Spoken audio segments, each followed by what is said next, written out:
Thermodynamics mainly considers two forms of energy, heat and work. अभी energy है क्या exactly? तो देखो हम डे टू डे लाइफ में वर्क परफॉर्म करते हैं, ठीक है। अभी वर्क परफॉर्म करते समय हमारे बॉडी से एनर्जी रिलीज की जाती है।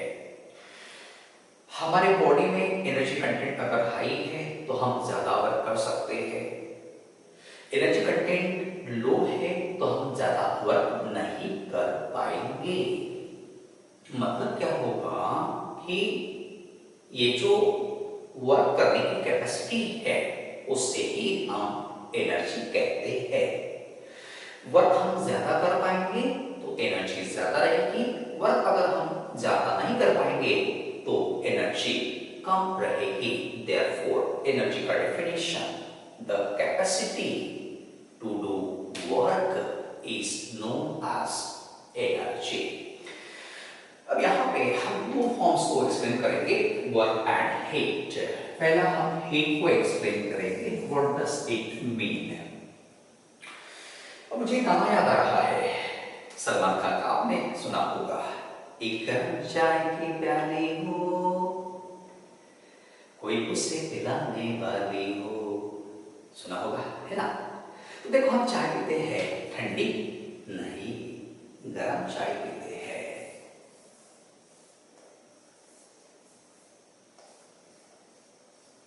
हमने एग्जांपल लिया, एक cup filled with hot T, है ना। इसको हम कहेंगे सिस्टम। अब गर्म चाहिए, टेम्परेचर लो नहीं रहेगा, टेम्परेचर हाई। और ये जो आपको दिखता है उसे सराउंडिंग कहना। अब सराउंडिंग का टेम्परेचर कैसे रहेगा?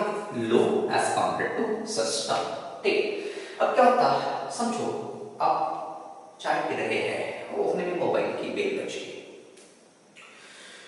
हम क्या करते हैं, चाय को ऐसे रखते हैं, देखते हैं किसका फोन होगा, क्यूरियोसिटी जो रहती है। तो समझो दादाजी नानी का कोई फोन होगा तो हम आधे एक मिनट में निपटा डालते हैं उनको, लेकिन अगर उसका फोन होगा तो हम क्या करते हैं, बातों में उलझ रहते हैं। 2 मिनट, 4 मिनट, 6 मिनट, 10 मिनट कैसे निकल जाते हैं हमें पता ही नहीं चलता।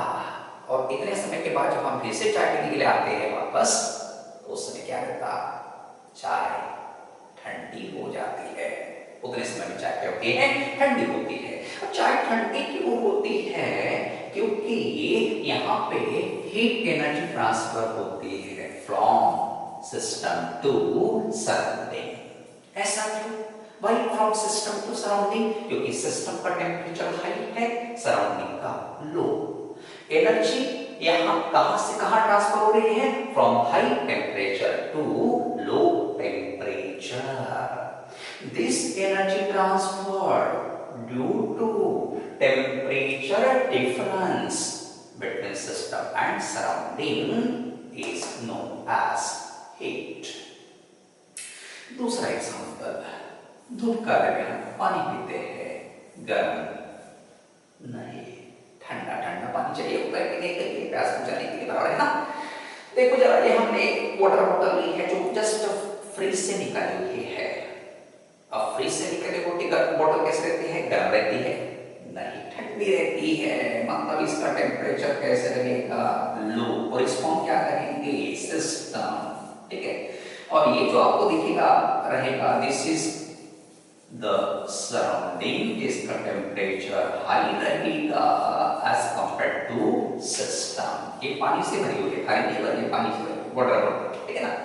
देखो क्या होगा, इस वाटर बॉटल को हम रूम टेम्परेचर पे रखेंगे 5-10 मिनट के लिए। what will happen is ये पानी गर्म हो जाता है। ये डे टू डे के एग्जांपल से आपको आसानी से समझ में आएगा, ठीक है ना। फिर पानी क्या होगा? गर्म हो जाएगा। पानी गर्म क्यों होता? क्योंकि अब क्या होगा, heat acid energy will transfer from surrounding to system. ऐसा क्यों? क्योंकि सराउंडिंग का टेम्परेचर ज्यादा, सिस्टम कम। This energy transferred due to temperature difference between system and surrounding is known as heat. Right, तो इस प्रकार से हीट का डेफिनेशन हमने एक्सप्लेन किया है। तो एग्जांपल्स भी दिए हैं, समझ में दिक्कत तो नहीं आनी चाहिए। अब मुड़ते हैं वर्क की तरफ। इसके लिए हम एग्जांपल लेते हैं बेटा। Suppose this is the cylinder which is fitted with buttless, frictionless and movable piston। ढक्कन हम जिसे कहेंगे ऊपर नीचे हो सकता है, बट निग्लिजिबल रहेगा। फ्रिक्शन भी ऊपर नीचे होते समय बिल्कुल निग्लिजिबल होगा। इसमें हम आइडियल गैस भरेंगे और इसको आप सिस्टम कहोगे, जिसका प्रेशर समझो P1 है और इस पिस्टन से पे एक्ट होने वाला एक्सटर्नल प्रेशर P2 है। अब यहाँ कंडीशन हम लेते हैं, suppose P1 equals P2, what will happen here? Piston will move in upward or downward direction। कौन से डायरेक्शन में जाएगा बेटा पिस्टन? देखिए जरा, तो दोनों प्रेशर्स इक्वल है, जिसके कारण पिस्टन ऊपर नहीं जाएगा, नीचे जाएगा नहीं। मतलब यहाँ पिस्टन विल रिमेन स्टेडी।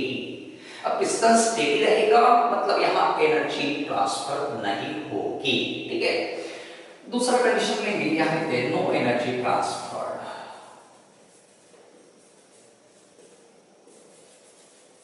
ठीक है, second condition P1 is greater than P2। अब P1 ज्यादा है, सिस्टम का प्रेशर ज्यादा हो गया, तो क्या होगा? Piston will move in upward direction. Piston upward direction में जाएगा means energy will transfer from system to surrounding. Energy कहां से कहां जा रही है? System to surrounding. ठीक है, यहां हम लिखेंगे energy transferred from system to surrounding. अब यहां एनर्जी क्यों ट्रांसफर हो रही है? Due to pressure difference between P1 and P2 system and surrounding. Third condition हम लेंगे P1 is less than P2। अब P1 का वैल्यू कम हो गया, P2 का ज्यादा है, मतलब क्या होगा? कॉमन सेंस की बात है कि piston will move in downward direction. Piston नीचे चला गया, means what will happen here now? Energy will transfer from surrounding to system. Energy transfer from surrounding to system. तो ये जो एनर्जी ट्रांसफर होती है due to pressure difference is known as work. Work हम किसे कहेंगे? The energy transferred due to pressure difference between system and surrounding is known as work. अब एक दो एग्जांपल हम लेते हैं या और भी कुछ पॉइंट डिस्कस करते हैं, जैसे हीट को रैंडम फॉर्म ऑफ एनर्जी कहा गया है, वर्क को ऑर्डर्ड फॉर्म कंसीडर किया गया है। अब इसे रैंडम फॉर्म क्यों कहें हम? तो देखिए, जब हम टेम्परेचर बढ़ाते हैं हीट एनर्जी एब्सॉर्ब की जाती है बाय द मॉलिक्यूल्स और particles of substance. Heat energy absorb करने के बाद काइनेटिक एनर्जी बढ़ती है, काइनेटिक एनर्जी बढ़ती तो मोशन भी फास्ट होता है, इसलिए पार्टिकल्स रैंडम मैनर में इधर उधर मूव होते हैं, देयरफॉर रैंडम फॉर्म। वर्क होते समय ये पिस्टन एक तो ऊपर जाएगा या नीचे आएगा। ऊपर या नीचे जाना मींस डिसिप्लिन मैनर में उसका मूवमेंट हो रहा है एक पर्टिकुलर डायरेक्शन में, जिसके कारण ऑर्डर्ड फॉर्म कहते हैं। Then heat, thermal form of energy जो टेम्परेचर से जुड़ा हुआ है।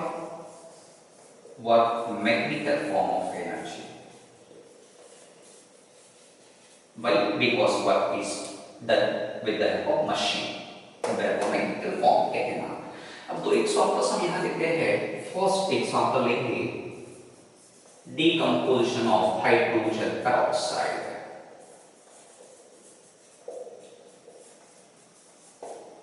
अब ये जो रिएक्शन आपको देख रही है उसे ही सिस्टम कहेगा।